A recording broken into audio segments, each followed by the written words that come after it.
All right, so if everybody could be super quiet. I thought I was going to have speakers, but I don't. So this is the... Well, selling the car is just like fishing, Wilbur. You bait the hook, you throw it out, and then you reel them in real slow. You ask them questions about their family, what they do. You act like you're interested. And once you get their trust, kabowie! You just sold a car! So obviously I don't think most people could probably hear that. Come to me later. This is dynamite. It's beautiful. I'm EJ. I work in Denver. I'm a developer there. And you're probably wondering why I'm giving a talk about how to sell cars. And it's because prior to becoming a software developer, I was a consultant and a trainer, a product knowledge trainer for Volkswagen for about 7 years. And I also did some sales with them. So when I tried to distill all my sales knowledge into like a 5-minute presentation on this, it basically boils down to one thing, and that's that everything you need to know about being successful in sales long term is summed up in this graph. So as you can see, your sales go on this axis, and then you've got the number of shits that you give about your customers on this axis. So obviously down here, if you give no shits, you're not going to sell many things, and if you give many shits, you'll probably sell lots of things. So what I'm going to talk to you guys about is how to show people that you give many shits. First thing is about process. The second thing is about personal branding. And then the elephant in the room that nobody ever wants to talk about with sales is closing. So I'll cover that last. So process. The sales process, to me, is really about value. Everyone thinks that people buy things based on price. That is not true at all. People buy things based on inherent value, and everybody values things differently, so it's a little bit complicated. That's why you have to ask people questions. You have to find out what's important to them, and by knowing what's important to somebody, you can show them, or you can frame references to your product and what you're offering based on what's valuable to them. And once you close a deal, it's not over. Every single person in this room, it's our responsibility all the time, in my opinion, to continually build value every day in stand-up, in retros, all that stuff. The second thing that's important in your process is being extremely knowledgeable about your product. You should know everything there is to know about your product and everything there is to know about your competitors' products. So when you're speaking to either one of those things, your customer, A, trusts you and knows that you know what you're talking about, and B, you can know, based on what your customer's value set is and what their needs are, whether or not your product is actually the right product for them. The last thing is about efficiency. My first month selling cars, I wasn't allowed to actually sell any cars. My job was to basically be an apprentice and look at everybody else in the dealership and see what they were doing. And one of the first things I noticed was that there was a really stark correlation between customer happiness and how long they had to spend in the dealership. There was also a pretty consistent correlation between people who were successful salespeople and how efficient they were with their customers. As you can see here by this really terrible graph that I built, that the optimum time that somebody wants to spend in a dealership to purchase a car, to feel safe about it, to feel like they're getting a good value, to learn as much as they need to know about their product, eventually purchase the product and drive away is about 2 hours.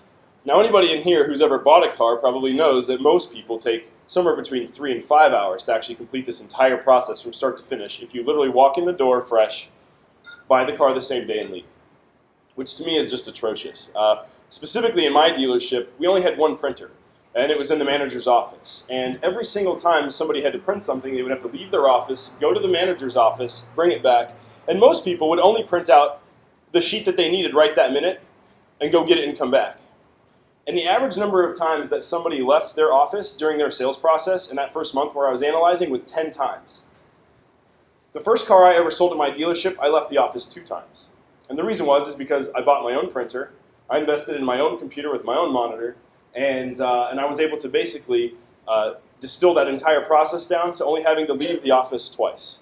And I also noticed in my first month that I won Salesman of the Month. So that's how it works.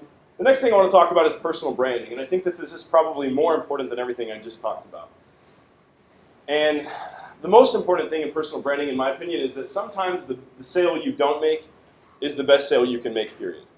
You're not going to do anybody any favors by selling them that they either don't want or don't need, And you're never going to create a lifelong customer if you sell somebody something that's not the right thing for them.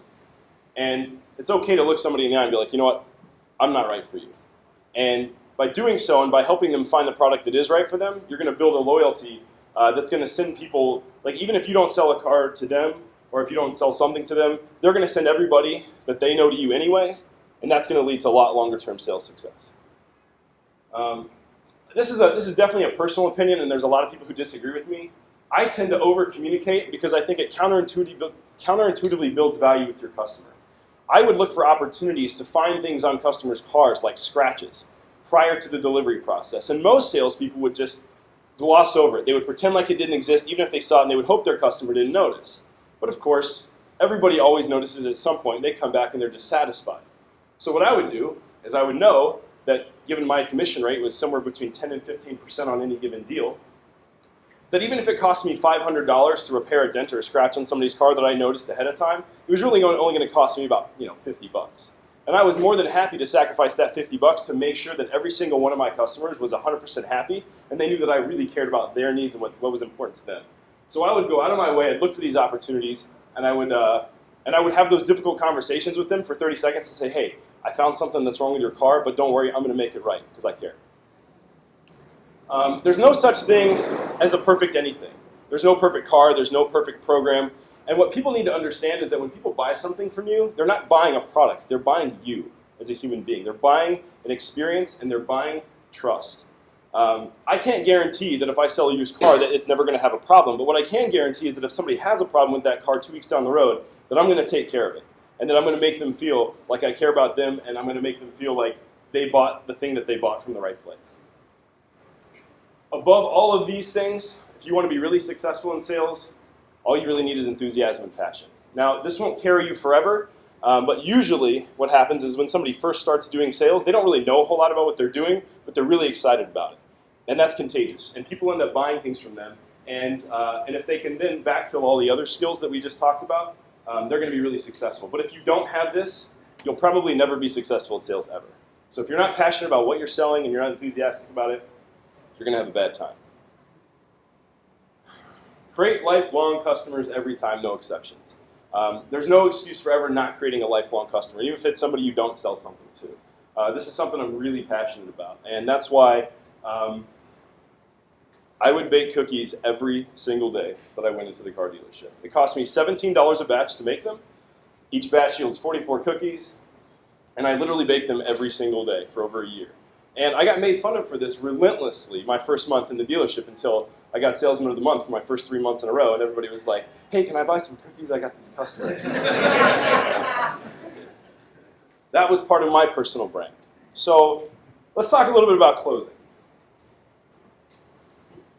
Everybody knows the Glenn Ross speech from Alec Baldwin, and the first bullet point I have here is called, who's the bigger asshole?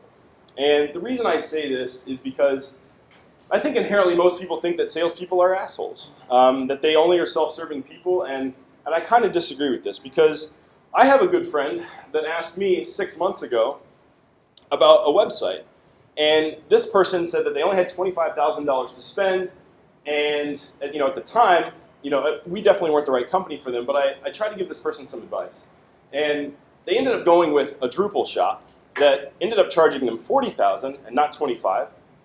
And they still have a website that doesn't work at all.